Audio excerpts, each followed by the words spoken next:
আমাদের সমাজের মানুষগুলো বিশ্ব নবীর টুপের সুন্নাত খোঁজে,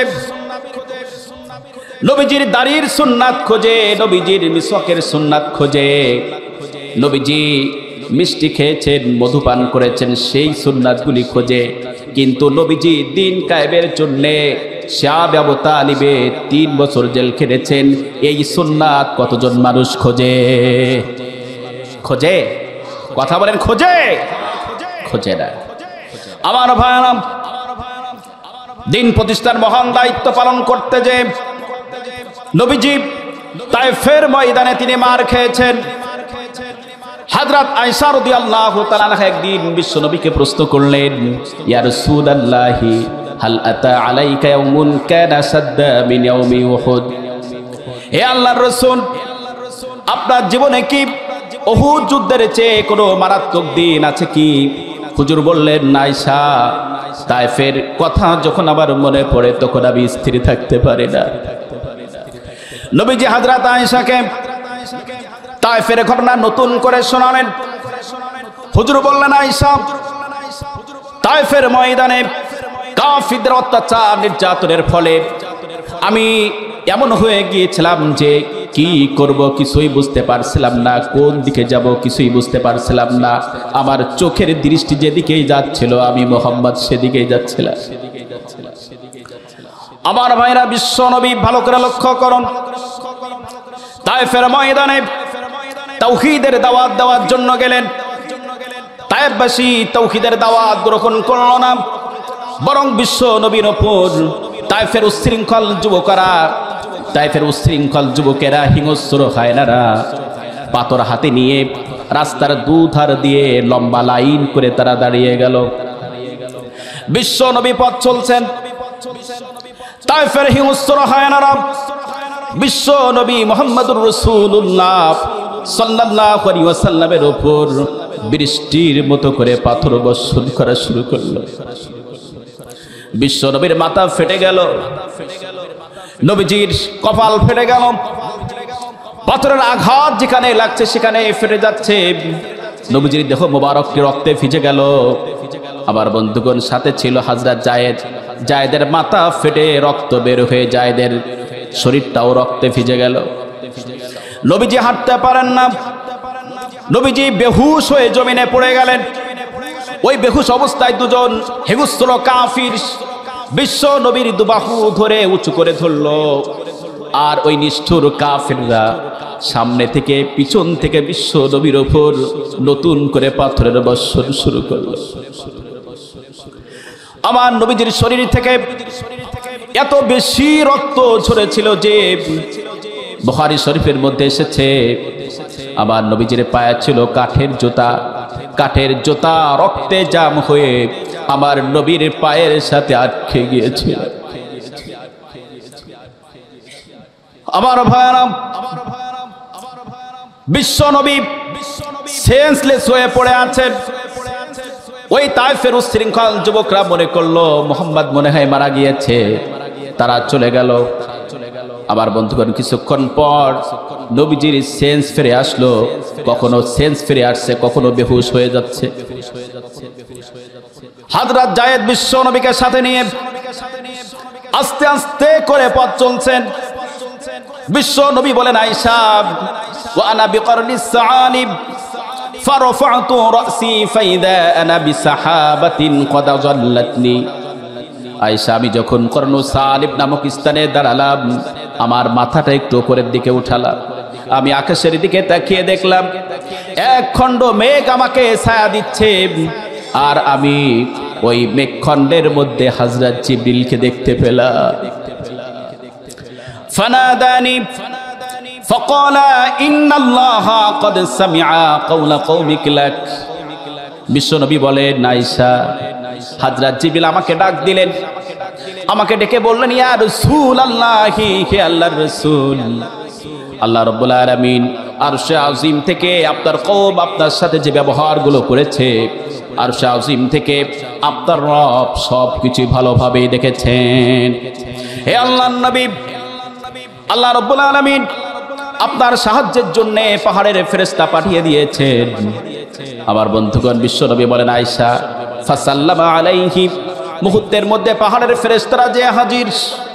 পাহাড়ের ফেরেশতারা যে বলছে, ইয়া রাসূলুল্লাহি, হে আল্লাহর রাসূল, ফিমা শিইতা ইন শিইতা আন মুতবিকা আলাইহিমুল আখসাবাইন, হে আল্লাহর নবী, আপনার দৃশ্য দেখে, অবস্থা দেখে আকাশের ফেরেশতারা কাঁদতে কাঁদতে অস্থির হয়ে পড়েছে। হে আল্লাহর রাসূল, আপনি যদি চান মক্কার দুদিকের পাহাড় একত্র করে তায়েববাসীর উপর চাপিয়ে দিয়ে তায়েববাসীকে মাটির সাথে বিলীন করে দেয়, আমার নবীকে অনুমতি দিয়েছিলেন? অনুমতি দিয়েছিলেন? আমার নবী অনুমতি দেন নাই। তার কারণ হলো আল্লাহ রাব্বুল আলামিন আমার নবীকে গোটা সৃষ্টি জগতের জন্য রহমত স্বরূপ পাঠিয়েছেন। জোরে বলুন সুবহানাল্লাহ। আল্লাহ রাব্বুল আলামিন নবীর শানে বলেন, ওয়ামা আরসালনাকা ইল্লা রাহমাতাল লিল আলামিন। পড়েন আল্লাহু আকবার। আল্লাহ পাক নবীকে বলেন, নবী, গোটা সৃষ্টি জগতের জন্য আমি আপনাকে রহমত স্বরূপ পাঠিয়ে দিয়েছি। জোরে বলুন সুবহানাল্লাহ। আমার ভাইরা, নবীজি অনুমতি দেন নাই। বিশ্ব নবী বললেন, লা বালারজু আইয়ুখরিজাল্লাহু মিন আসলাবিহিম মান ইয়াবুদুল্লাহা ওয়াহদাহু লা ইশরিকু বিহি শাইয়া। আমার নবী বললেন, তাদেরকে পাহাড় চাপা দিয়ে ধ্বংস করে দিও না। আমি আশা রাখি যে আল্লাহ রাব্বুল আলামিন তাদের বংশ থেকে এমন লোক সৃষ্টি করে দিবেন, যেই লোকগুলি লা শারিক, একমাত্র আল্লাহ রাব্বুল আলামিনের দাসত্ব করবে, তারই গোলামি করবে। জোরে বলুন সুবহানাল্লাহ। আমার ভাইরা, চিন্তা করে দেখেন, নবীজি সাইয়্যিদুল মুরসালিন ছিলেন, রাহমাতুল লিল আলামিন ছিলেন। আল্লাহ রাব্বুল আলামিন গোটা সৃষ্টি জগতের মধ্যে যাকে সবচেয়ে বেশি মহব্বত করতেন, ভালোবাসতেন, তিনি হচ্ছেন মুহাম্মাদুর রাসূলুল্লাহ। আল্লাহ পাক তাকে দায়িত্ব দিয়েছেন, আমার জমিনে দিন প্রতিষ্ঠা করতে হবে। এই দিন প্রতিষ্ঠার জন্য ভালো করে লক্ষ্য করেন, নবীজি উহুদের ময়দানে মার খেয়েছেন। খেয়েছেন না? কথা বলেন, মার খেয়েছেন না? বিশ্ব নবী উহুদের ময়দানে মার খেয়েছেন। বিশ্ব নবীর রক্তে উহুদের মাটি ভিজে গিয়েছিল। বিশ্ব নবীর দন্দান মোবারক শহীদ হয়েছিল উহুদের মাঠে। হয়েছিল না? আমার ভাইরা, আপনারা অনেকেই জানেন, উহুদের বিজয় প্রথম মুসলমানদের হাতে ছিল, পরবর্তীতে উহুদের বিজয় কাফিরদের হাতে চলে গেল। মুসলিম সেনাবাহিনীর মধ্যে বিশৃঙ্খলা দেখা দিল। নবীজি উহুদের ময়দানে দাঁড়িয়ে আছেন। দুনিয়ার সবচেয়ে নিকৃষ্ট মানুষ উতবা ইবনে আবি ওয়াক্কাস একটি পাথর নিয়ে নবীজির দিকে ছুটে আসলো। আল্লাহর নবীকে লক্ষ্য করে, নবীজির চেহারা মোবারককে লক্ষ্য করে একটি পাথর বর্ষণ করলো। আবার বন্ধুগণ, ওই পাথরের আঘাতে নবীজির নিচের পাটির ডান দিকের একটি দাঁত পড়ে গেল। বিশ্ব নবীর নিচের ঠোঁটে মারাত্মক ক্ষত তৈরি হলো, রক্ত বের হয়ে নবীজির বুকটা ভিজে গেল, রঞ্জিত হয়ে গেল। আমার ভাইরা, দুনিয়ার আরেকজন নিকৃষ্ট মানুষ আব্দুল্লাহ ইবনে কামিয়া। নাম কি? কি বললাম বলেন? আওয়াজ দিয়ে বলেন, নাম কি? দুনিয়ার আরেকজন নিকৃষ্ট মানুষ আব্দুল্লাহ ইবনে কামিয়া হাতে তরবারি নিয়ে, বিশ্ব নবীর মাথায় ছিল লোহার হেলমেট, যুদ্ধের ময়দানের হেলমেট বিশ্ব নবী পরেছিলেন।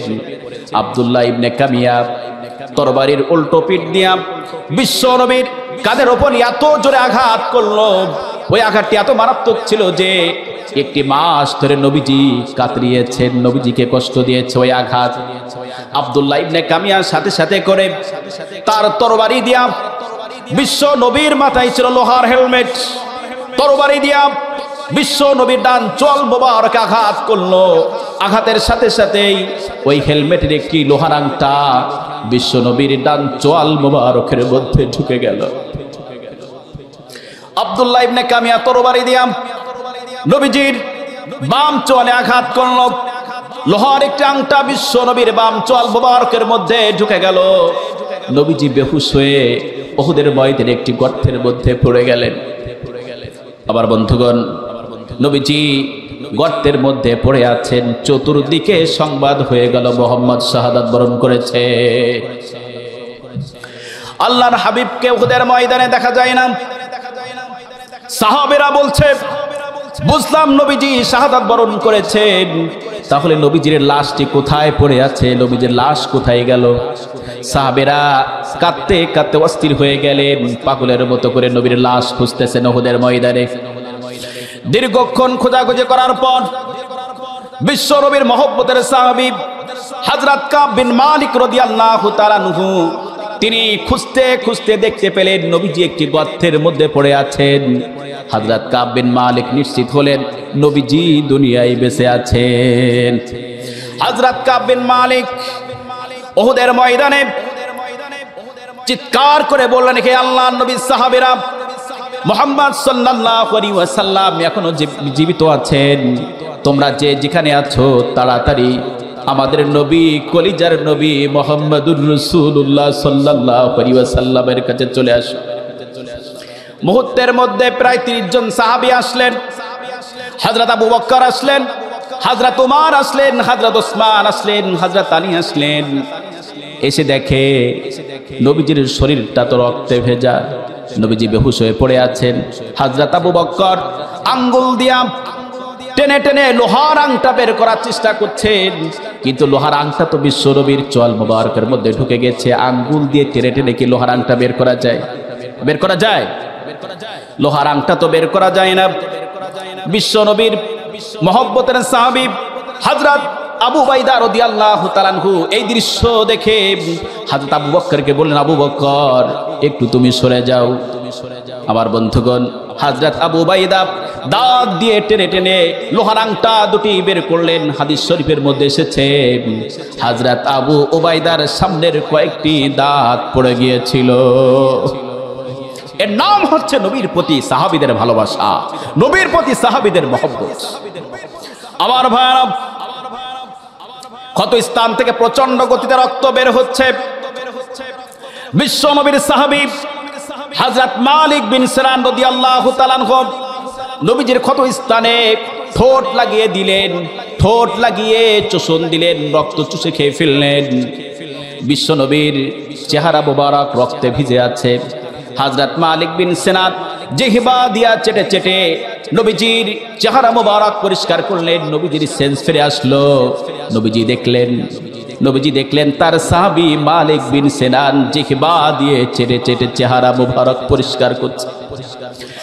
হুজুর এত বেশি খুশি হয়ে গেলেন, বিশ্ব নবী সাথে সাথে করে বললেন, মালিক বিন সিনান লান তামাসসাকান নার, যেই শরীরের মধ্যে আমার রক্ত প্রবেশ করেছে ওই শরীর জাহান্নামের জন্য, জাহান্নামের আগুনের জন্য হারাম হয়ে গেল। আল্লাহু আকবার। সাহাবীদের, বিশ্ব নবীর প্রতি সাহাবীদের ভালোবাসা কেমন ছিল, আর আমরা বিশ্ব নবীকে কেমনে মহব্বত করি, আমাদের মহব্বতের ধরনটা কি? ইয়া নবী সালাম আলাইকা, ইয়া রাসূল সালাম আলাইকা, এগুলি বলি আর গরম গরম জিলাপি হাতে নিয়ে বাড়িতে ফিরে আসি। আর যদি মেলাদে তাবারুকের ব্যবস্থা না থাকে তাহলে মেলাদে খুশিও পাওয়া যায় না। ঠিক কিনা কথা বলেন মুসলমান, ঠিক কিনা? আমার বন্ধুগণ, বিশ্ব নবীকে সাহাবারা এইভাবে ভালোবেসেছে। দিন প্রতিষ্ঠার জন্য বিশ্ব নবী 27টি যুদ্ধে অংশগ্রহণ করেছেন। কয়টি যুদ্ধে? এটা আওয়াজ দিয়ে বলেন পিছন থেকে, কয়টি যুদ্ধে? 27টি গজওয়া অংশগ্রহণ করে নিজেই তিনি লিডারশিপ দিয়েছেন, নেতৃত্ব দিয়েছেন। উদ্দেশ্য কি ছিল? আল্লাহর জমিনে, কথা বলেন, আল্লাহর জমিনে, আল্লাহর জমিনে দিন কায়েম করা, কোরআনিক শাসন ব্যবস্থা কায়েম করা, এটি তার উদ্দেশ্য ছিল। অসংখ্য সাহাবী দিন প্রতিষ্ঠার জন্য জীবনকে উৎসর্গ করে দিয়েছেন না? আমার ভাইয়েরা, দিন প্রতিষ্ঠার কাজ সহজ না কঠিন? একটু সবাই বললেন না যে সহজ না কঠিন? কঠিন না? প্রিয় ভাইরা, দিন প্রতিষ্ঠার কাজ যারা করে আর দিন প্রতিষ্ঠার কথা যারা বলে, বর্তমান সময়ে তারা সবচেয়ে বড় বিপদের মধ্যে পড়ে আছে। ঠিক না? আমার বন্ধুগণ, দিন প্রতিষ্ঠার কাজ এত কঠিন, বিশ্ব নবীর চাচা আমির হামজার দিকে তাকিয়ে দেখেন দেহের মধ্যে কলিজাটা পর্যন্ত নাই। আছে? আমির হামজা দেহের মধ্যে কলিজা আছে? আমির হামজা দেহের মধ্যে কলিজাটা নাই। হিন্দা বুক চিরে কলিজাটা বের করে চিবিয়ে চিবিয়ে খেয়েছে। আবার ভাইরা, বিশ্ব নবীর চাচা আমির হামজা উহুদের ময়দানে শহীদ হয়েছেন। এই সংবাদ মুহূর্তের মধ্যে মদিনায় চলে গেল। কোথায় কোথায়? মদিনায় চলে গেল। উহুদ পাহাড় থেকে মদিনার দূরত্ব ছিল মাত্র 3 মাইল। কত মাইল? মদিনা থেকে উহুদ পাহাড় দেখা যেত, এখন কিন্তু দেখার কোনো সুযোগ নাই। আবার বন্ধুগণ, আমির হামজার শাহাদাতের পর মুহূর্তের মধ্যে এই সংবাদটি মদিনায় ছড়িয়ে পড়ল। এই সংবাদ শোনার পর বিশ্ব নবীর ফুফি হযরত সুফিয়া বিনতে আব্দুল মুত্তালিব দৌড় দিয়ে উহুদের ময়দানে ছুটে আসলেন। এসে বলছেন, ভাতিজা মুহাম্মদ, শুনলাম নাকি আমার ভাই আমির হামজা উহুদের ময়দানে শহীদ হয়েছে। নবীজি চোখে পানি ধরে রাখতে পারলেন না। নবীজি বললেন, ফুফি, তুমি যা শুনেছো সত্য শুনেছো। আমার চাচা আমির হামজাকে মক্কার হিংস্র কাফেররা বাঁচতে দিল না।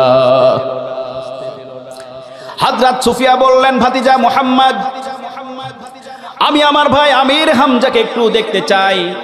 হুজুর বললেন, ফুফি, আমির হামজাকে দেখতে চেও না। আমির হামজাকে দেখে তুমি সহ্য করতে পারবে না। ও আমার ফুফি, আমার চাচার প্রতি কাফিরদের এত বেশি ক্ষোভ ছিল যে, এত বেশি রাগ ছিল যে, তারা আমার চাচার হাত কেটেছে, পা কেটেছে, নাক কেটেছে, কান কেটেছে, ঠোঁট কেটেছে, এমনকি জিহ্বা কেটেছে। জিহ্বা কেটে তারা ক্ষান্ত হয় নাই, আমার চাচার লজ্জা স্থান পর্যন্ত তারা কেটে নিয়েছে। ও আমার ফুফি, আমার চাচা আমির হামজাকে আর দেখতে চেও না। ওই যে তাকে দেখো, উহুদের ময়দানে দাঁড়িয়ে আছে আবু সুফিয়ানের স্ত্রী হিন্দা। আমার চাচার বুক চিরে কলিজাটা বের করে চিবিয়ে চিবিয়ে খেয়েছে। আমার চাচার কাটা নাক নিয়া, কান নিয়া, আমার চাচার কাটা ঠোঁট নিয়া, জিহ্বা নিয়া ওই যে হিন্দা মালা বানিয়ে পড়ে আছে। ওগো আমার ফুফি, আমার চাচা আমির হামজাকে দেখলে তুমি সহ্য করতে পারবে না। আমার বন্ধুগণ, দিন প্রতিষ্ঠার কাজ সকলে করতে পারে কি? এটা আওয়াজ দিয়ে বলেন, সকলে করতে পারে? আল্লাহ পাক যাকে পছন্দ করেন সেই একমাত্র দিন প্রতিষ্ঠার কাজ করতে পারে। আল্লাহু ইয়াজতাবি মান ইয়াশাউ ওয়া ইয়াহদি ইলাইহি মান ইউনিব। দিন প্রতিষ্ঠার কাজ সকলে করতে পারে। দিন প্রতিষ্ঠার কাজ করতে হলে এই ভাগ্যের প্রয়োজন আছে না নাই? কথা বলেন, আছে না নাই? আমার বন্ধুগণ, দিন প্রতিষ্ঠার দায়িত্ব পালন করা মুসলমানদের উপর, ইমানদারদের উপর ফরজ দায়িত্ব। ঠিক কিনা কথা বলেন? আমার ভাইয়ারা, দিন প্রতিষ্ঠার অন্যতম লক্ষ্য এবং উদ্দেশ্য হবে রাষ্ট্রীয় ক্ষমতা অর্জন। কি বলেন তো? কি বলেছি? কথা বলেন। খারাপ লাগছে আপনাদের?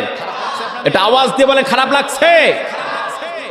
দিন প্রতিষ্ঠা রাজনীতির অন্যতম একটি লক্ষ্য হচ্ছে রাষ্ট্রীয় ক্ষমতা অর্জন। কি বলেন তো? রাষ্ট্রীয় ক্ষমতা অর্জন। এক শ্রেণীর মানুষ তারা আলোচনা শুনে হয়তো মন্তব্য করছে, এতক্ষণ শুনছিলাম হুজুররা রাজনীতি করবে, এখন শুনছি হুজুররা আবার রাষ্ট্রীয় ক্ষমতাও যেতে চায়। কথা বুঝতেছেন? আরে কপাল পড়া, রাজনীতি করা বিশ্ব নবীর গুরুত্বপূর্ণ সুন্নাত, রাষ্ট্রীয় ক্ষমতায় যাওয়া নবীজির গুরুত্বপূর্ণ সুন্নাত। সব সুন্নাত তুমি মানতে পারো, রাজনীতির সুন্নাত মানতে পারো না।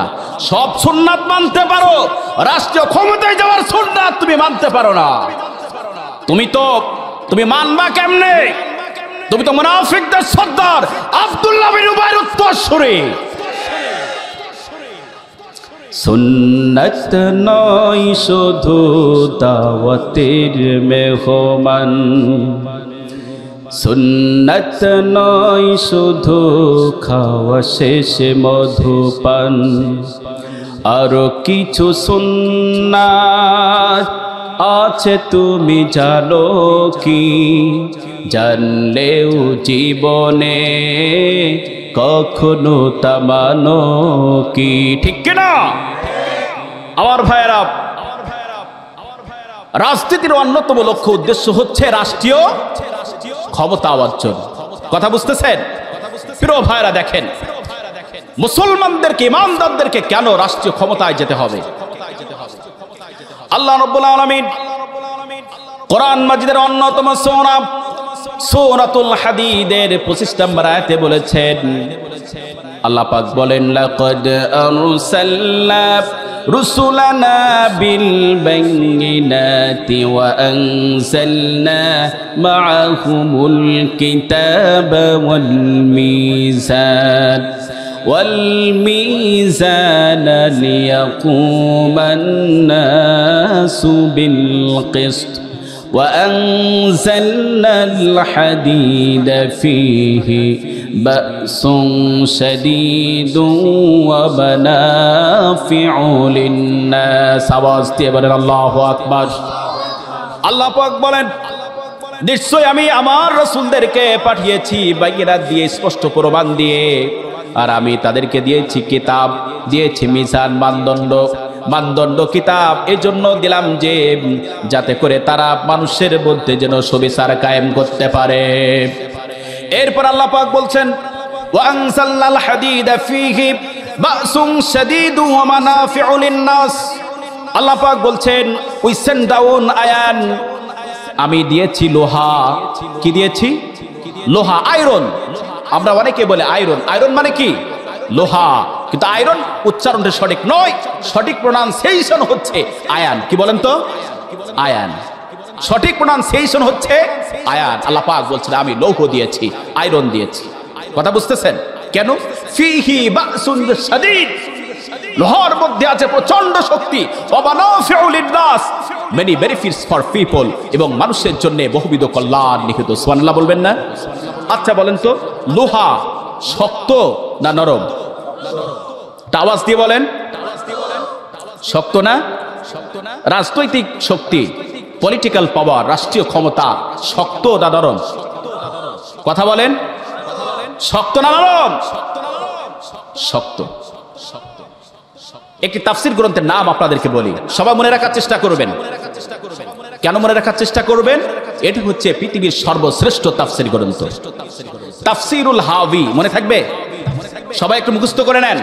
তাফসীরুল, এটা আওয়াজ হয় না কেন? জোরে বলেন। তাফসীরুল হাওয়ী, এটি পৃথিবীর সর্বশ্রেষ্ঠ তাফসীর গ্রন্থ। এর খণ্ড শুনলে তো অবাক হয়ে যাবেন। খণ্ড হচ্ছে 864। সুবহানাল্লাহ বলেন। কত কত কত? তাফসীরের নাম কি? কি বলেছি বলেন? তাফসীরুল হাওয়ী। এই তাফসীরুল হাওয়ী 864 খণ্ড। সুবহানাল্লাহ। এই তাফসীরের মধ্যে এসেছে হাদিদ দ্বারা আল্লাহ পাক এখানে রাজনৈতিক শক্তি, পলিটিক্যাল পাওয়ারকে বুঝিয়েছেন। সুবহানাল্লাহ, সুবহানাল্লাহি বিহামদিহি। তাফসীর শুনেন। এই সমাজের মানুষ, এই দেশের মানুষ, অধিকাংশ মানুষ সদুপদেশ দ্বারা সত্য পথ অবলম্বন করে না। এই যে দেখেন, এই সমাজের মানুষগুলো, দেশের মানুষগুলো প্রতিনিয়ত কোরআনের তাফসীর শুনছে না? প্রতি জুমায় ইমাম সাহেবের মুখ থেকে, খতিব সাহেবের মুখ থেকে আলোচনা শুনছে না? সব মানুষের মাঝে এই আলোচনা কি প্রভাব বিস্তার করে? কথা বলেন, করে? প্রভাব বিস্তার করে না। কিন্তু সেক্ষেত্রে রাজনৈতিক শক্তি হচ্ছে এমন একটি মাধ্যম যাকে ইসলামের পক্ষে ব্যবহার করলে লোহার মতো শক্ত ভূমিকা পালন করে। এই জন্যে আমিরুল মুমিনিন হযরত উসমান ইবনে আফফান রাদিয়াল্লাহু তাআলা আনহু তিনি বলেছেন, ইন্নাল্লাহা লা ইয়াসউ বিস-সুলতান মা লা ইয়াসউ বিল কুরআন। নিশ্চয় আল্লাহ রাব্বুল আলামিন রাজনৈতিক শক্তি দ্বারা এমন কিছুর উচ্ছেদ ঘটান যা কোরআনের মাধ্যমে সেগুলির উচ্ছেদ ঘটান না। হযরত উসমান ইবনে আফফান রাদিয়াল্লাহু তাআলা আনহুর উক্তিটির তাৎপর্য অনেক বেশি। খেয়াল করেন তো, কোরআনের সতর্কবাণী সব মানুষের উপর কি প্রভাব বিস্তার করে? এটা আওয়াজ দিচ্ছেন না কেন? প্রভাব বিস্তার করে? প্রভাব বিস্তার করে না। কিন্তু ভয় এবং প্রহারের আঘাত সব মানুষকে প্রভাবিত করে। সমাজে এমন কোন সলিমুদ্দি কলিমুদ্দি কি আছে যে প্রহারের ভয় পায় না, আঘাতের ভয় পায় না? আপনারা মনে হয় পান না? পান? তা আওয়াজ নেই কেন ভাই? সাতক্ষীরার মানুষগুলো কি এখন কি ঘুমিয়ে পড়ছে নাকি? তা আওয়াজ দেন না কেন? এমন কোন মানুষ নয় যেই মানুষ প্রহারের আঘাতের ভয় পায় না। আচ্ছা বলেন তো, এই যে আমরা এখানে আলোচনা করছি, আমাদের সভাপতি সাহেব আছেন, আপনারা মসজিদের কোন ইমাম সাহেবকে বেশি ভয় করবেন না সাধারণ একজন পুলিশ? আমি এসপি সাহেব বাদ দিলাম, ওসি সাহেব বাদ দিলাম, এসআই বাদ দিলাম, দারোগা বাদ দিলাম, সাধারণ একজন পুলিশকে বেশি ভয় করবেন? কোনটা বলেন? পুলিশকে বেশি ভয় করবেন, ঠিক না? এবার আপনারা একটু বলেন, রাষ্ট্রীয় ক্ষমতায় যাওয়ার দরকার আছে না নাই? রাষ্ট্র প্রশাসন যদি কোনো অন্যায়কে মুহূর্তের মধ্যে বন্ধ করতে চায়, রাষ্ট্র প্রশাসনের পক্ষে সম্ভব ওই অন্যায়কে বন্ধ করে দেওয়া, ঠিক না? কথা বলেন, ঠিক না? এই জন্যে হযরত আব্দুল্লাহ ইবনে আব্বাস রাদিয়াল্লাহু তাআলা আনহুমা তিনি বলেছেন, আল ইসলাম ওয়াস সুলতান আখাওয়ানি তাওয়াব। ইসলাম এবং রাষ্ট্রীয় শক্তি, পলিটিক্যাল পাওয়ার দুই সহোদর ভাইয়ের মতো, লা ইয়াসলুহু ওয়াহিদুম মিনহুমা ইল্লা বিসাহিবিহি। একজন অপরজন ছাড়া চলতে পারে? চলতে পারে? পারে না। ইসলাম রাষ্ট্রীয় শক্তি ছাড়া, রাষ্ট্রীয় ক্ষমতা ছাড়া চলতে পারে না, আর রাষ্ট্রীয় ক্ষমতা ইসলাম ছাড়া চলতে পারে? চলতে পারে? পারে না। যে রাষ্ট্রীয় ক্ষমতায় ইসলাম নাই, কোরআন নাই, ওই রাষ্ট্রীয় ক্ষমতার কোনো দামও নাই। আছে? কথা বলেন, আছে? নাই। ওই রাষ্ট্রীয় ক্ষমতায় যে যারা ক্ষমতায় যায়, তারা যদি কোরআন না থাকে, ইসলাম না থাকে, তাহলে এই সমাজ থেকে কোনো অন্যায় তারা বন্ধ করতে পারবে? পারবে? পারবে না। বরং তারা এমন কাজ করবে যাতে করে সমাজের মানুষ যেন অন্যায়ের অতল গর্ভে ডুবে যায়, ঠিক কিনা? কথা বলেন আমার বন্ধুগণ। এবার আপনারাই বলেন, মুসলমানদেরকে রাষ্ট্রীয় ক্ষমতায় যাওয়ার দরকার আছে না নাই? আছে না নাই? আমার দেশের কিছু কুলাঙ্গারের বাচ্চা, কিছু চোর ডাকাত, কিছু বাটপার, তারা বলে ইসলামের সাথে রাজনীতির কোনো সম্পর্ক নাই, রাজনীতির সাথে কোরআনের কোনো সম্পর্ক নাই। অথচ আল্লাহ পাক সূরাতুল ইসরা, সূরাতু বনী ইসরাঈলের অপর নাম কি? সূরা বনী ইসরাঈলের অপর নাম কি? একটু কথা বলেন। সূরাতুল ইসরা, সূরাতুল ইসরা। এই সূরাটি 15 নম্বর পারার শুরুতে আছে, আছে না? কথা বলেন না কেন? আছে না? 15 নম্বর পারার শুরুতে আছে। এই সূরার 80 নম্বর আয়াতে আল্লাহ পাক তার নবীকে রাষ্ট্রীয় ক্ষমতায় যাওয়ার একটি দোয়াও শিখিয়েছেন। সুবহানাল্লাহ বলবেন না? সুবহানাল্লাহ বলবেন না? এবং সেই দোয়াটি শুধু রাসূলের জন্য না, আমাদের সকলের জন্য? কথা বলেন, সকলের জন্য না? সকলের জন্য। দোয়াটি আমার সাথে সকলেই পড়ুন। ওয়াকুর রাব্বি আদখিলনি মুদখালা সিদকিন ওয়া আখরিজনি মুখরাজা সিদকিন ওয়াজআলনি মিন লাদুনকা সুলতানান নাসীরা। পড়েন আল্লাহু আকবার। আল্লাহ পাক তার নবীকে জানিয়ে দিলেন, নবী হিজরত করতে হবে। হিজরত যখন শুরু করবেন তখন এই দোয়াটি পাঠ করে হিজরত শুরু করবেন। সুবহানাল্লাহ। আবার বন্ধুগণ, নবীজি যখন মক্কা থেকে মদিনায় হিজরত করবেন, হিজরত শুরু করার পূর্বে এই দোয়াটি পাঠ করেছিলেন। আমার নবী এই দোয়াটি পাঠ করলেন। এই দোয়াটি পাঠ করে নবীজি মদিনায় গেলেন। কয়েকদিনের মধ্যে বিশ্ব নবী মুহাম্মদুর রাসূলুল্লাহ সাল্লাল্লাহু আলাইহি ওয়াসাল্লাম মদিনার প্রেসিডেন্ট নির্বাচিত হলেন। জোরে বলুন সুবহানাল্লাহ। বিশ্ব নবী মদিনার প্রেসিডেন্ট হয়ে গেলেন। নবীজি তিনি মদিনার সর্বোচ্চ আদালতের জজ, প্রধান বিচারপতির দায়িত্ব গ্রহণ করলেন। সুবহানাল্লাহ বলবেন না? সুবহানাল্লাহ বিহামদি। আমার নবী তিনি কোরআন দিয়ে রাষ্ট্র পরিচালনা করেছেন। কি দিয়ে? একটা আওয়াজ দিয়ে বলেন, কি দিয়ে? আমার নবী কোরআন দিয়ে রাষ্ট্র পরিচালনা করেছেন। করেছেন না? আমার বন্ধুগণ, বিশ্ব নবীর সব সুন্নাত তুমি মানতে পারো, সব সুন্নাত মানতে পারো। নবীজি মদিনায় রাষ্ট্রপ্রধান ছিলেন, রাষ্ট্র পরিচালনা করেছেন। খোলাফায়ে রাশিদার 4 জন খলিফা রাষ্ট্রপ্রধানের দায়িত্ব পালন করেছেন, সাহাবায়ে কেরাম রাষ্ট্রপ্রধানের দায়িত্ব পালন করেছেন। তুমি সেগুলি অস্বীকার করো, মানতে চাও না।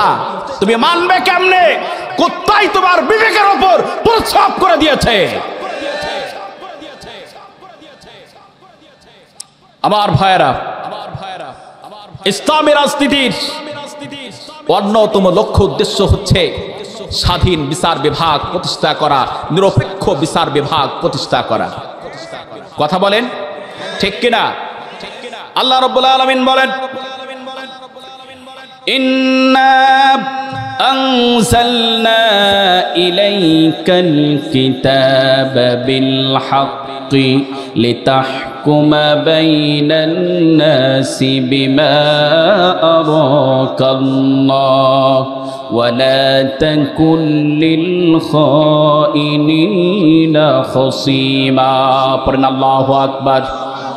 আল্লাহ পাক বললেন, নবী নিশ্চয় আমি আপনার কাছে কিতাব নাজিল করেছি সত্য সহকারে, যাতে করে আপনি আমার দেখানো পদ্ধতিতে মানুষের মধ্যে বিচার ফয়সালা করতে পারেন। আমার ভাইরা, নবীজি বিচার করতেন কি দিয়া? কোন কিতাব দিয়া? এটা আওয়াজ দিয়ে বলেন মুসলমান, কোন কিতাব দিয়ে? আমার নবী তিনি বিচার ফয়সালা করেছেন কোরআন দিয়ে। কি দিয়ে? কোরআন দিয়ে। বিশ্ব নবী আরব ভূখণ্ডে একটি স্বাধীন বিচার বিভাগ প্রতিষ্ঠা করেছিলেন, নিরপেক্ষ বিচার বিভাগ প্রতিষ্ঠা করেছিলেন। এবার একটু মেলান তো, রাষ্ট্রীয় ক্ষমতায় যেতে হলে রাজনীতির দরকার আছে না নাই? রাজনীতি ছাড়া রাষ্ট্রীয় ক্ষমতায় যেতে পারবেন? বিচার বিভাগ প্রতিষ্ঠা করবেন, সেক্ষেত্রে আপনি রাজনীতি না করে বিচার বিভাগ প্রতিষ্ঠা করতে পারবেন? কথা বলেন, পারবেন? পারবেন না। রাজনীতির প্রয়োজন আছে না? কথা বলেন, আছে না? বিশ্ব নবী আরব ভূখণ্ডে একটি স্বাধীন বিচার বিভাগ প্রতিষ্ঠা করেছিলেন।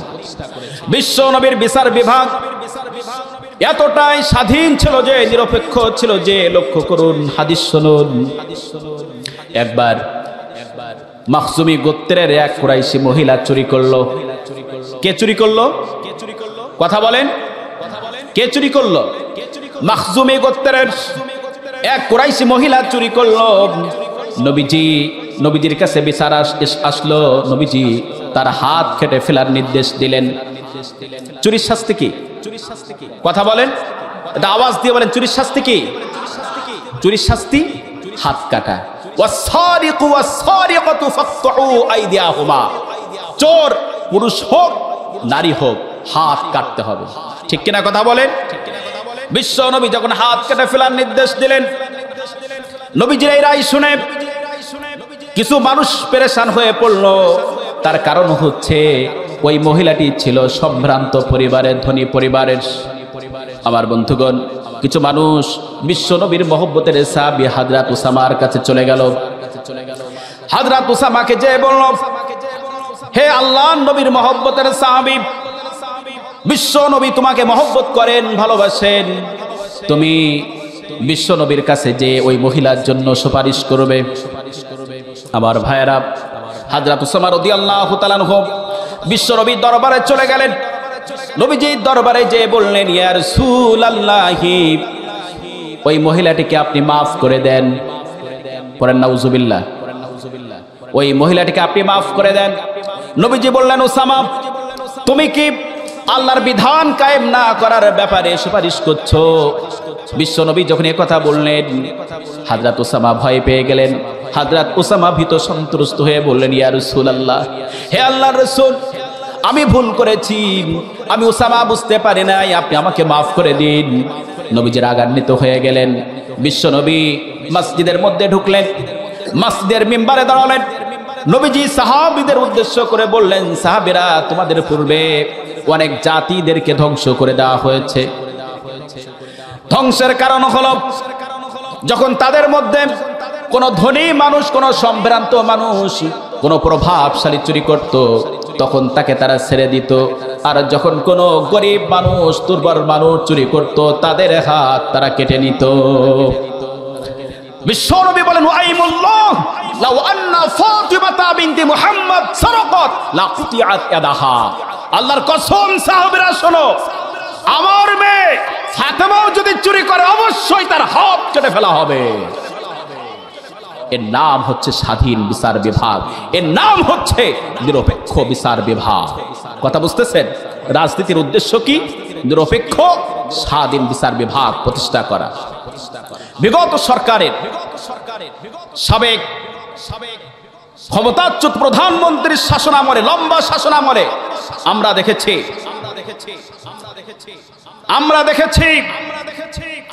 তাদের কথা মতো বিচারে রায় না দেওয়ার কারণে একটা স্বাধীন রাষ্ট্রের প্রধান বিচারপতি এসকে সিনহাকে তারা দেশ ছাড়া করেছিল।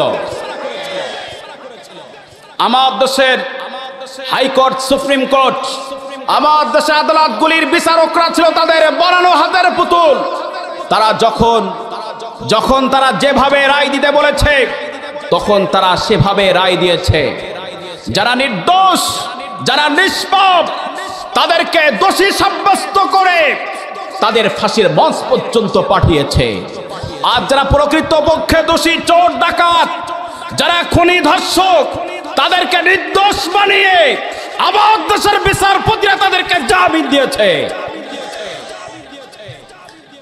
আমার বন্ধুগণ, বিশ্ববরেণ্য মুফাসসির কোরআনের পাখি আল্লামা সাঈদীকে আমার দেশের বিচারপতিরা মৃত্যু কারাদণ্ড দিয়েছিল। তারা সেখানে সন্তুষ্ট হতে পারে নাই। তারা অসুস্থতার নাটক সাজিয়ে কোরআনের পাখি আল্লামা সাঈদীকে বিষ প্রয়োগ করে তারা হত্যা করেছে। আপনারাই বলেন,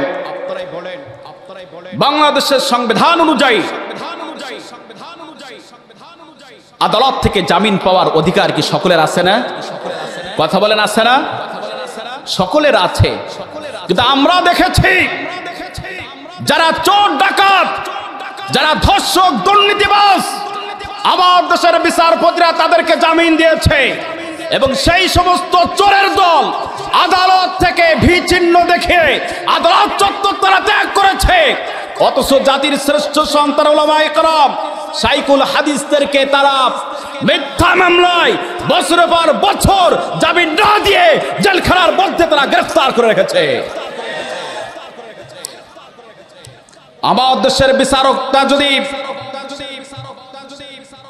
তারা নিরপেক্ষ বিচার করত তাহলে বিচারপতি কালা মানিককে কলাপাতায় শুয়ে থাকা লাগতো না। তারা যদি নিরপেক্ষ বিচার করত তাহলে কালা মানিকের লজ্জাস্থানে হামলা হতো না। আমার বন্ধুগণ,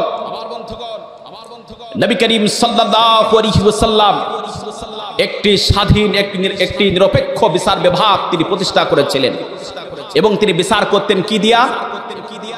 কথা বলেন, কি দিয়া তিনি বিচার করতেন? কোরআন দিয়ে।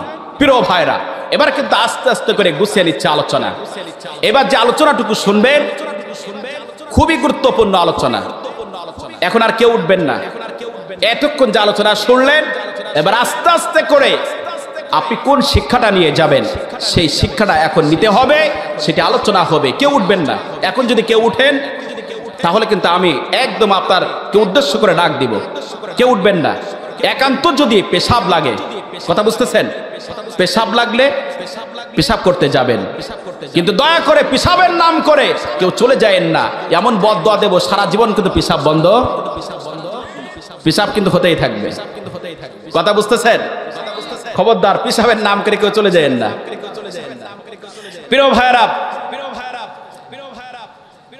রাজনীতি কোরআনে আছে না নাই? ইসলামে আছে না নাই? রাষ্ট্রীয় ক্ষমতায় যাওয়া এটি মুসলমানদের জন্য ইবাদত। আমি কি ভুল বললাম? কথা বলেন, ভুল বললাম? প্রিয় ভাইরা, এবার আসেন, সব নেতাদেরকে আনুগত্য করা যাবে? আনুগত্য করা যাবে? যাবে না।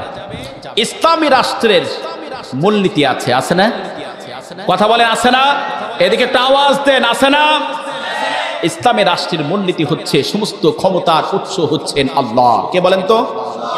সমস্ত ক্ষমতার উৎস কে? সমস্ত ক্ষমতার উৎস হচ্ছে আল্লাহ। আন্নাল কুওয়াতা লিল্লাহি জামিয়া। তাবারাকাল্লাযী বিয়াদিহিল মুলক ওয়া হুয়া আলা কুল্লি শাইইন কাদির। সমস্ত ক্ষমতার উৎস আল্লাহ, কিন্তু আমরা বলি সমস্ত ক্ষমতার উৎস the people is the source of all power, সমস্ত ক্ষমতার উৎস হচ্ছেন জনগণ। এটি শিরক। এটি কি? নাউজুবিল্লাহ বলেন। এটি কি? এটি আমার আল্লাহর সাথে প্রকাশ্য শিরক। মুরব্বি ওঠা যাবে না, ওঠা যাবে না, আবার কিন্তু ভাইরাল হয়ে যাব। প্রিয় ভাইরা খেয়াল করেন, এদিকে খেয়াল করেন। সমস্ত ক্ষমতার উৎসকে, এটা আওয়াজ দিয়ে বলেন, সমস্ত ক্ষমতার উৎসকে? সমস্ত ক্ষমতার উৎস হচ্ছে আল্লাহ। সমস্ত ক্ষমতার উৎস জনগণ, এ কথা বলা যাবে? ঈমান থাকবে?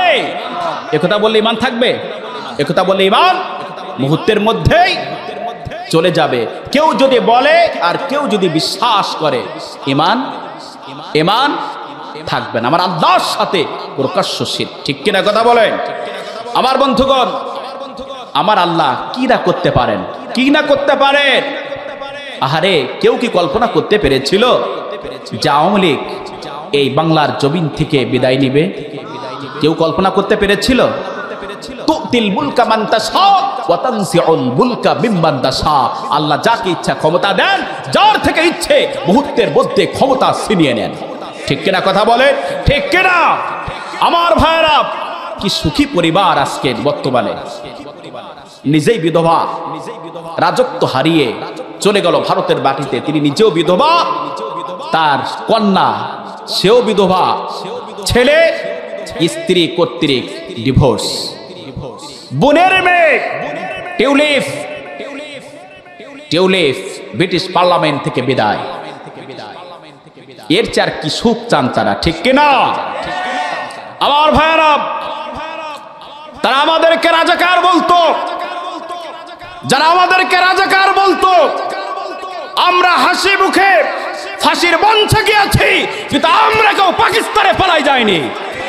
কিন্তু আমরা যাদেরকে ভারতের দালাল বলতাম, আজকে তারা ঠিকই ভারতের বাড়িতে চলে গিয়েছে, প্রমাণ হয়েছে আসলে কারা রাজাকার। কথা বুঝতেছেন? প্রমাণ হয়েছে, জাতি জানতে পেরেছে প্রকৃত পক্ষে কারা রাজাকার। আমরা রাজাকার নই, আমরা ধর্ম ব্যবসায়ী নই। নির্বাচন যখন আসে, আমার দেশের নেতারা নেত্রীরা, আমার দেশের নেত্রীরা কালো বোরকা পরে উমরা করতে যায়, হাতে তাসবিহ থাকে। নির্বাচনের সময় কোরআনে কারীম তেলাওয়াতের মধ্য দিয়ে দিন শুরু করে। আর নির্বাচন যখন চলে যায়, আমরা দেখেছি বিদেশিদের সাথে হ্যান্ডশেক করতে, শুধু হ্যান্ডশেক নয়, কোলাকুলি করা পর্যন্ত, কোলাকুলির দৃশ্য এই পৃথিবীবাসী দেখেছে। আমরা ধর্ম ব্যবসায়ী নই।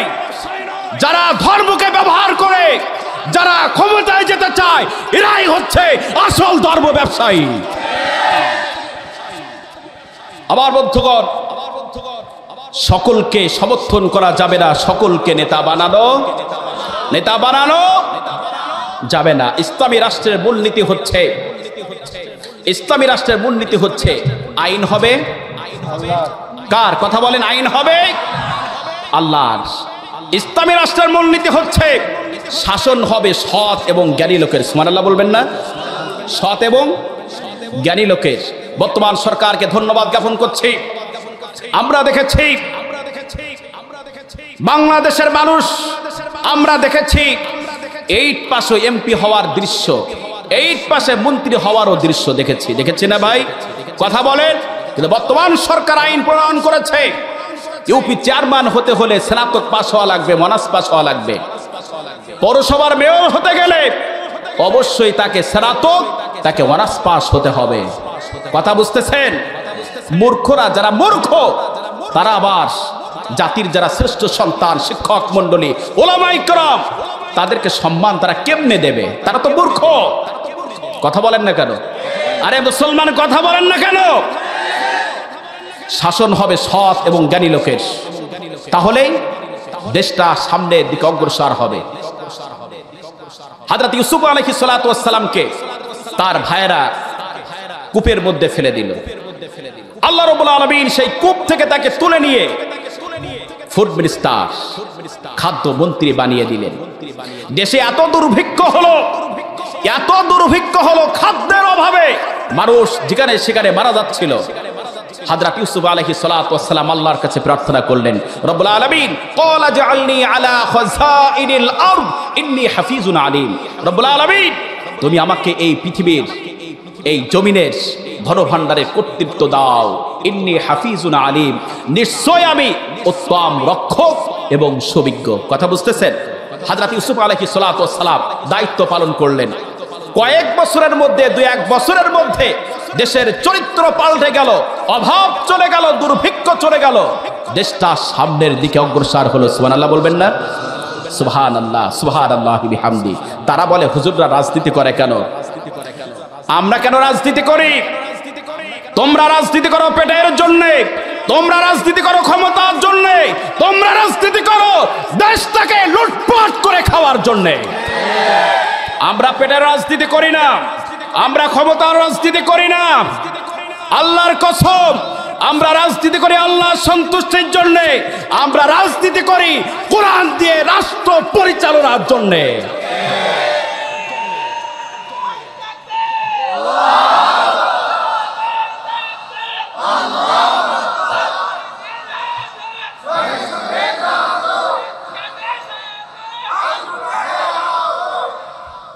আমার বন্ধুগণ, ইতিমধ্যে আমরা প্রমাণ করে দেখিয়েছি, আমাদের দুজন মন্ত্রী 5 বছর ধরে 3টি মন্ত্রণালয় চালিয়েছেন। মাওলানা মতিউর রহমান নিজামী, আলী হাসান মোহাম্মদ মুজাহিদ, তিনউদ্দিনের আমলে, তিনউদ্দিন বুঝেন তো, তিনউদ্দিনের আমলে তারা 1টি টাকার দুর্নীতি খুঁজে পায় নাই। সুবহানাল্লাহ বলবেন না? সুবহানাল্লাহ বলবেন না? আমরা রাজনীতি করি আল্লাহ সন্তুষ্টির জন্য, ক্ষমতার জন্য নয়। আমরা বিশ্ব নবীর দেখানো পদ্ধতিতে রাজনীতি করি। এজন্যে যাকে তাকে নেতা বানানো যাবে, যাকে তাকে সমর্থন দেওয়া যাবে যাবে না। যেই লোকটি চোর, সমাজের যেই লোকটি ডাকাত, ছিনতাইকারী, চাঁদাবাজ, টেন্ডারবাজ, ধর্ষক, আপনি তাকে নেতা বানাতে পারবেন না। কিছু টাকার লোভে, কিছু ক্ষমতার লোভে আপনি তাকে যদি নেতা বানান, তাহলে কিয়ামতের দিন অবশ্যই আল্লাহর আদালতে আপনাকে আসামি হতে হবে। আল্লাহ পাক বলেন, তাআওয়ানু আলাল বিররি ওয়াত তাকওয়া ওয়া লা তাআওয়ানু আলাল ইসমি ওয়াল উদওয়ান। পড়েন আল্লাহু আকবার। تعاونوا ولا تعاونوا على الإثم والعدوان. Don't help one another in sins and aggression. আল্লাহ পাক বলছেন, তোমরা পাপ, অন্যায় এবং সীমা লঙ্ঘনের কাজে একে অপরকে সহযোগিতা করো না। আপনি জানেন, ভালো করে লক্ষ্য করে দিকে ফেরেন সবাই, আপনি জানেন ওই লোকটি চোর, ডাকাত, চাঁদাবাজ, টেন্ডারবাজ, ধর্ষক। আপনি জানেন সে একজন চরিত্রহীন লম্পট। এরপরেও যদি আপনি তাকে নেতা বানান,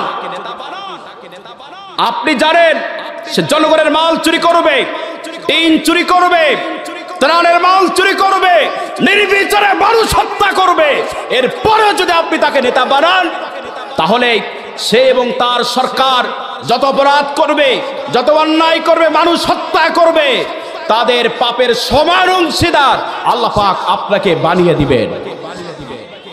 এটি মনে হয় আপনারা একমত না? পিছনে আপনারা একমত না? আপনারা একমত? প্রিয় ভাইরা, একজন আওয়ামী লীগের নেতা, আমার মসজিদের মুসল্লি, আমাকে বলছে, এদিকে খেয়াল করেন, আমাকে বলছে, হুজুর, হাসিনা যে অপরাধটা করেছে, কে বলছে? আওয়ামী লীগের নেতা লক্ষ লক্ষ টাকা হাসিনার পিছনে খরচ করেছে। সে আমাকে বলছে, হুজুর, হাসিনা যে অপরাধ করেছে তার শাস্তি তো হবে, তার পরিবারটা ধ্বংস হয়ে যাবে। তা আমারে বলছে, আল্লাহ যদি তাকে, হাসিনাকে জাহান্নামে দেয়, তাহলে সে যে অপরাধ করেছে তার শাস্তি কেমনে দেবে? তা আমি বললাম, আলিমুদ্দিন ভাই, আপনি সারা জীবন আওয়ামী লীগ করেছেন না? আপনি ওই হাসিনার পিছনে লক্ষ লক্ষ টাকা আপনি খরচ করেছেন না? বলে হ্যাঁ হুজুর করেছে। তা আমি বললাম যে আপনি তাকে টাকা খরচ করে নেতা বানিয়েছেন, আপনি অনেক মারামারিও করেছেন তার জন্যে, নিরীহ মানুষের শরীরে আঘাত করেছেন আপনি, এবং আপনার সমর্থন পেয়ে সে যে অন্যায় করেছে, অপরাধ করেছে, নির্বিচারে মানুষ হত্যা করেছে, তার সমান পাপের অংশীদার আল্লাহ পাক আপনাকে বানিয়ে দিবেন। আমি যখন তাকে বললাম, তখন মুহূর্তের মধ্যে তার চোখ দুটি লাল হয়ে গেল, তার মুখটা লাল হয়ে গেল। বলছেন হুজুর আসলে কি সত্যি? কথা বুঝতেছেন? কথা বুঝতেছেন? কয় হুজুর আসলে কি সত্যি? তা আমি বললাম আপনার কি মনে হয়, আপনি সমর্থন না করলে, আপনারা সমর্থন না করলে সে আর পার্লামেন্টে যেতে পারতো না, গণভবনে বসতে পারতো না। আপনাদের সমর্থন পেয়ে গণভবনে বসে সে নির্বিচারে মানুষ হত্যা করেছে, মেধাবী শিক্ষার্থীদেরকে নির্বিচারে গুলি করে শহীদ করেছে। আপনি কি মনে করেন আপনাকে একদিন আল্লাহর আদালতে জবাবদিহি করতে হবে? আপনি রেডি হয়ে থাকেন? আলহামদুলিল্লাহ, আমি যখন আমার মসজিদে কথা বলি, আমি মনে করি আজকের জুমা হচ্ছে আমার শেষ জুমা। আমি কোনো কথা ইউটিউবে দেখবেন, আমি কোনো কথা গোপন করে কথা বলি না। আমি হক কথা বলার কারণে বেনাপোল কাস্টম হাউস জামে মসজিদ থেকে আমার চাকরিটাও চলে গিয়েছে। কথা বুঝতেছেন? আমি এমন চাকরির পরোয়া করি না। আমি চাকরি করতে চাই এই বিশাল আকাশ এবং বিস্তৃত জমিনের রব আল্লাহ রাব্বুল আলামিনের।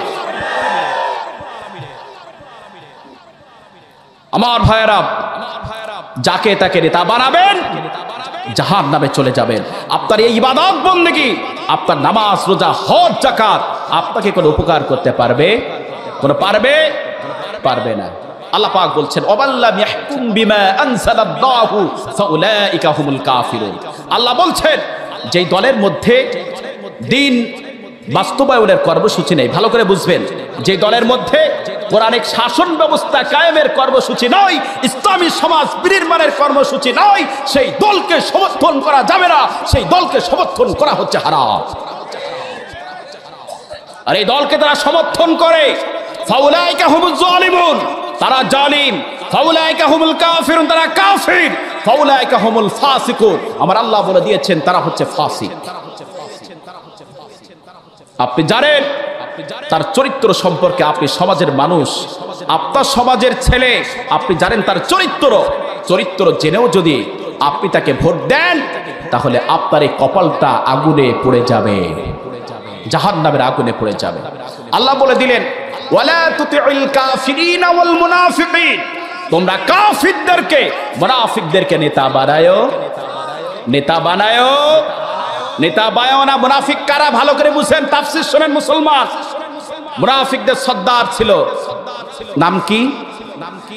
রাসূলের জামানায় মুনাফিকদের সর্দার ছিল আব্দুল্লাহ বিন উবাই। এই আব্দুল্লাহ বিন উবাই সে কেন মুনাফিক হলো বলেন তো? একজন দাঁড়িয়ে বলেন। আচ্ছা, দাঁড়ানোর দরকার নেই, বসে বলেন সে কেন মুনাফিক হলো?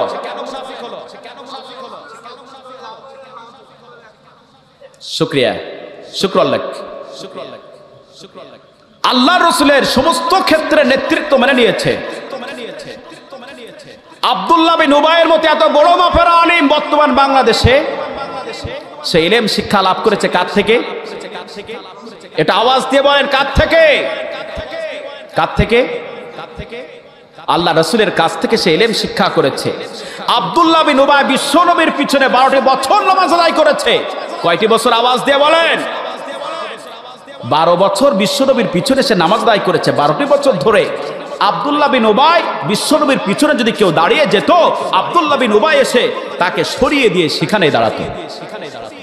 আব্দুল্লাহ বিন উবাই সারা রাত জেগে জেগে তাহাজ্জুদের নামাজ পড়তো, কোরআনে কারীম তেলাওয়াত করতো। কথা বুঝতেছেন? কিন্তু আব্দুল্লাহ বিন উবাই জীবনের সকল ক্ষেত্রে বিশ্ব নবী নেতৃত্ব মেনেছে, কিন্তু জিহাদকে অপছন্দ করেছে, দিন কায়েমকে সে অপছন্দ করেছে।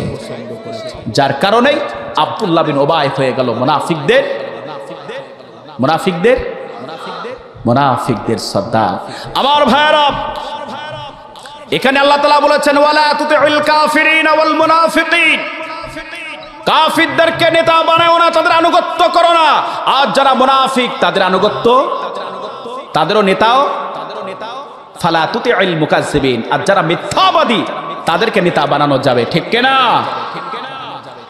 নেতা বানানো যাবে। নির্বাচনের আগে এসে জনগণের সামনে কত কিছুর প্রতিশ্রুতি দান করে, তারা দান করে না ভাই? কথা বলেন, দান করে না? আমার ভাইরা, আমার একজন মেম্বার সাহেবের একটি ঘটনা শোনেন। একজন মেম্বার সাহেব নির্বাচনের আগে এক বাড়িতে ঢুকলো। সে বাড়িতে ঢুকে দেখে যে একজনের 4 মেয়ে। কয় মেয়ে? একজনের 4 মেয়ে। তো এসে বলছে, এবং 4 মেয়ের 4 জন সুন্দরী। মেম্বার সাহেব এসে বলছে, আমি যদি নির্বাচিত হতে পারি তাহলে অবশ্যই আমি তোমাদের স্বামীর ব্যবস্থা করে দেব। কথা বুঝতেছেন?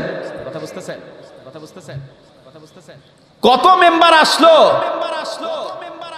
এমন প্রতিশ্রুতি কেউ রক্ষা করে না, কিন্তু ওই মেম্বার আমার চোখে দেখা প্রতিশ্রুতি রক্ষা করেছিল। কেমনে?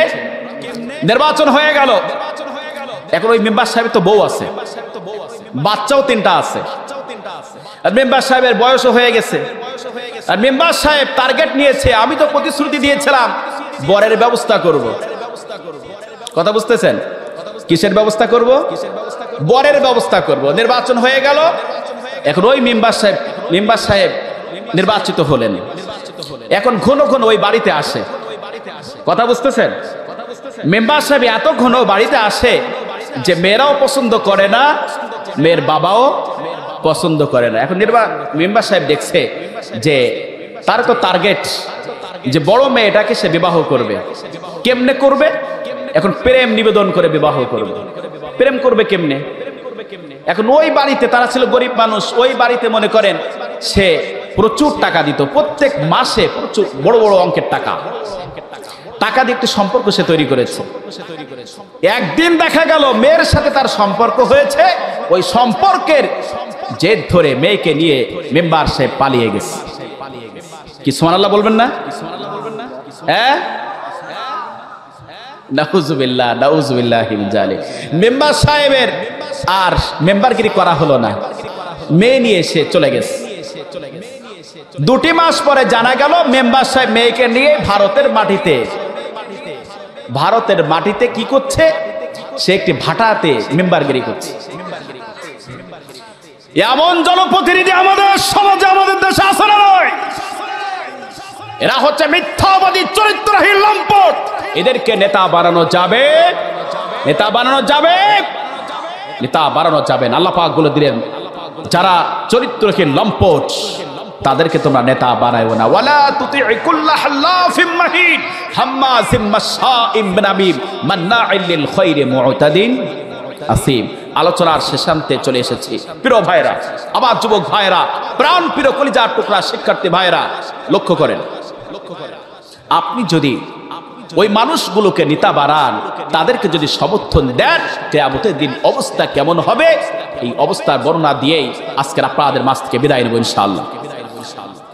আমার ভাইরা, কিয়ামতের দিন পথভ্রষ্ট কর্মীরা, পথভ্রষ্ট নেতাদেরকে বলবে, ভালো করে লক্ষ্য করুন, কিয়ামতের দিন পথভ্রষ্ট কর্মীরা, পথভ্রষ্ট নেতাদেরকে বলবে, দুনিয়ার জীবনে তোমরা আমাদেরকে যা বলেছিলে আমরা তোমাদের সব কথা মেনে নিয়েছিলাম।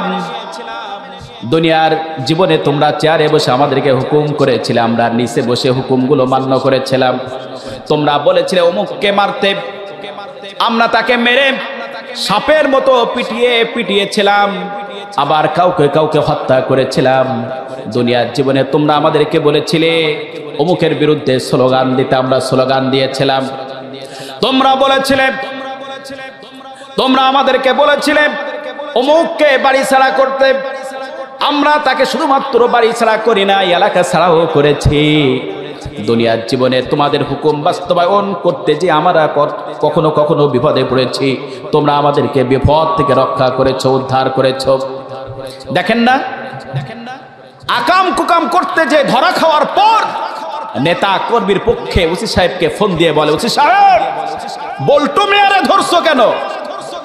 ও তো আমার লোক, ওরে ছেড়ে দাও।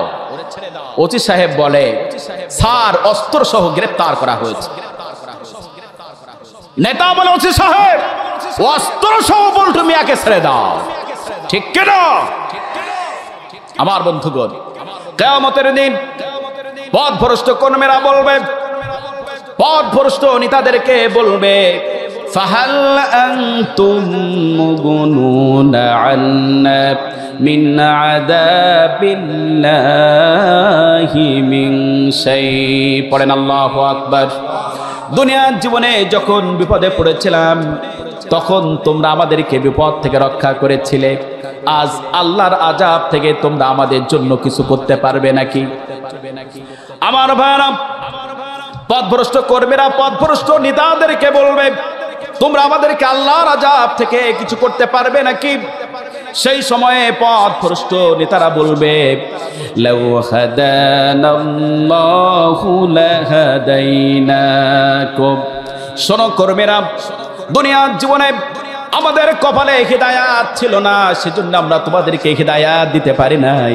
কিয়ামতের দিন হাসরের মাঠে পথভ্রষ্ট নেতারা পথভ্রষ্ট কর্মীদের সাথে সমস্ত সম্পর্ক ছিন্ন করে বলবে, সাওয়াউন আলাইনা আজাসি'না আম সাবারনা মা লানা মিন মাহিস। পড়েন আল্লাহু আকবার।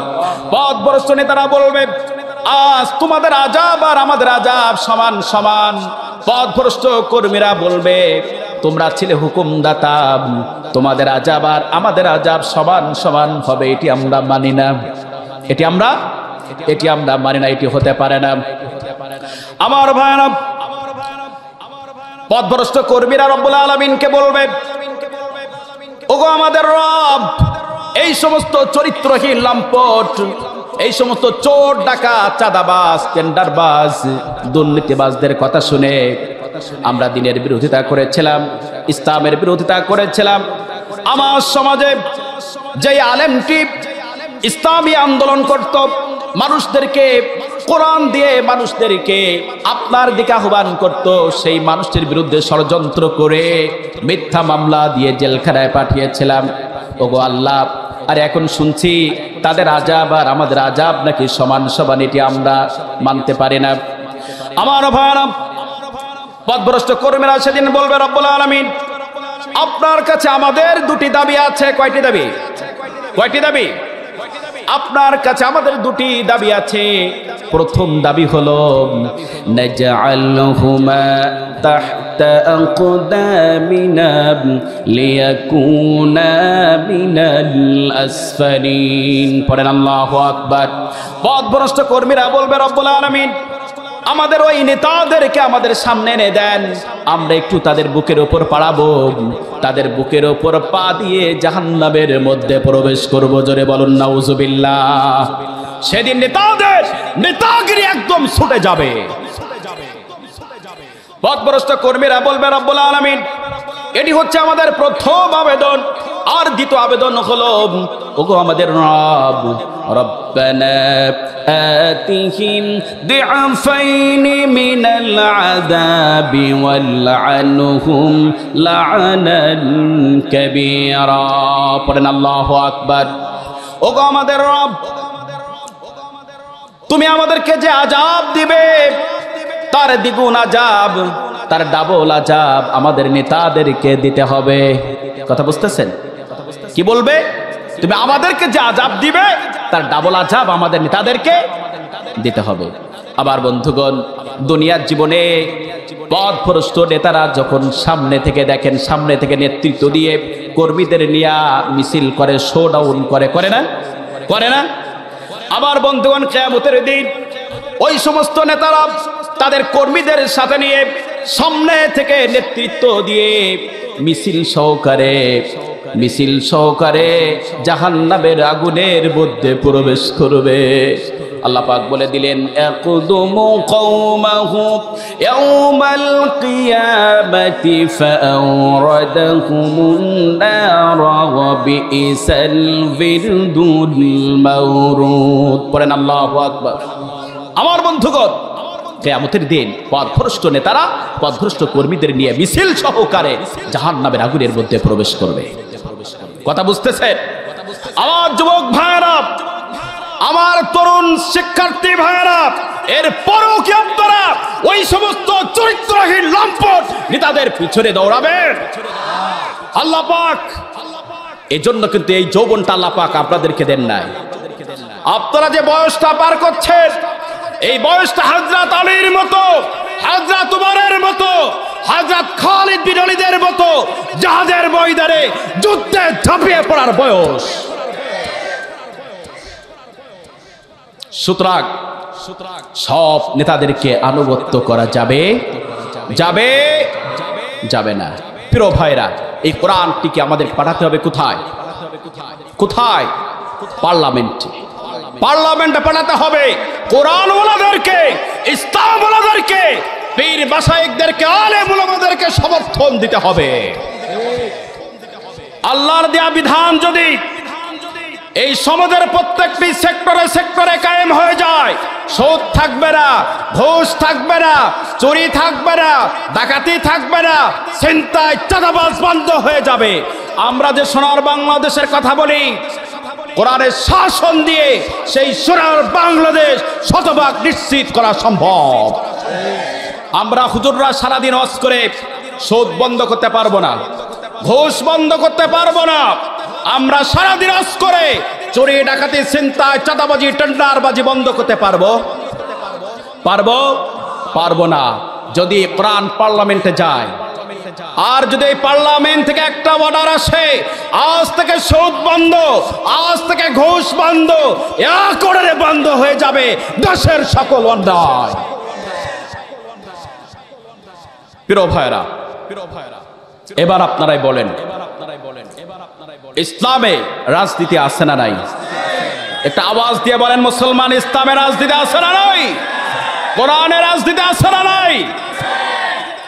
আগামীর বাংলাদেশে আবার যদি একটি উহুদ সংগঠিত হয়, একটি বদর সংগঠিত হয়, সেই উহুদে, সেই বদরে স্বতঃস্ফূর্তভাবে অংশগ্রহণ করতে প্রস্তুত আছেন কারা? তারা দুহাত তুলে আবার রবকে দেখান।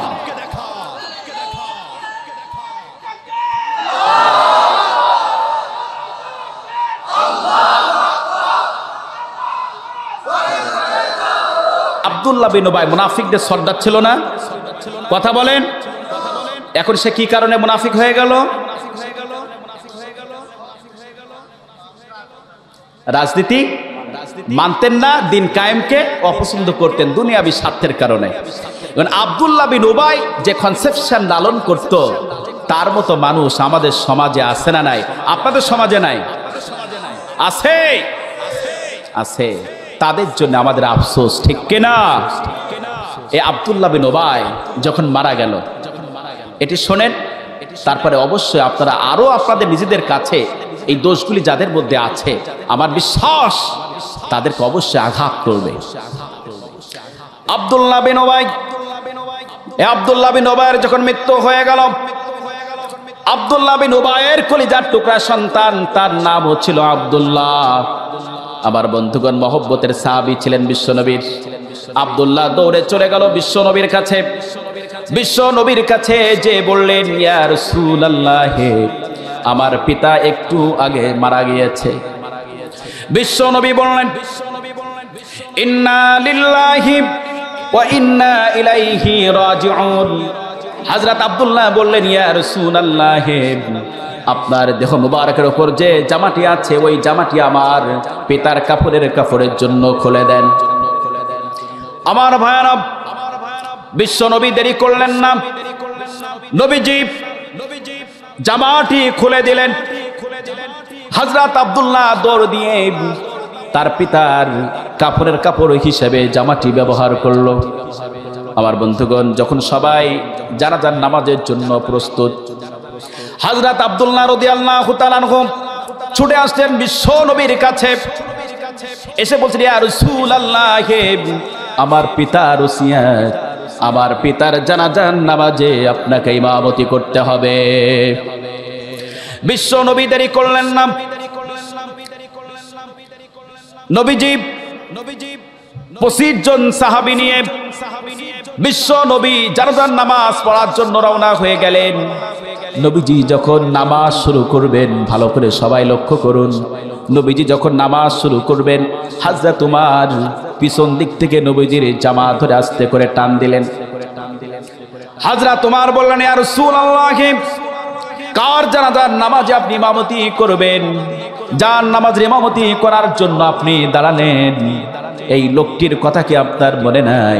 সারা জীবন জিহাদকে অপছন্দ করেছে, দ্বীন কায়েমকে অপছন্দ করেছে।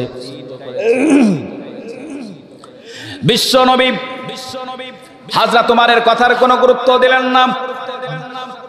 নবীজি নামাজ শুরু করবেন। হযরত উমর রবকে ডেকে বললেন, রব্বুল আলামিন, আপনার নবী, আপনার রাসূল এমন লোকটির জানাজার নামাজ ইমামতি করছেন, আমি ওমর পছন্দ করি না। আপনি ওহীর মাধ্যমে আপনার নবীকে ইমামতি থেকে বিরত রাখেন। আমার ভাইরা, হযরত উমর দোয়া করলেন, আল্লাহ রাব্বুল আলামিন হযরত উমরের পক্ষে বিশ্ব নবীর কাছে ওহী পাঠিয়ে দিলেন। জোরে বলুন সুবহানাল্লাহ। আল্লাহ পাক ওহী পাঠিয়ে দিলেন, ইস্তাগফির লাহুম আও লা তাস্তাগফির লাহুম ইন তাস্তাগফির লাহুম 70 মাররাতান ফালান ইয়াগফিরাল্লাহু লাহুম। পড়েন আল্লাহু আকবার। আল্লাহ রাব্বুল আলামিন বললেন,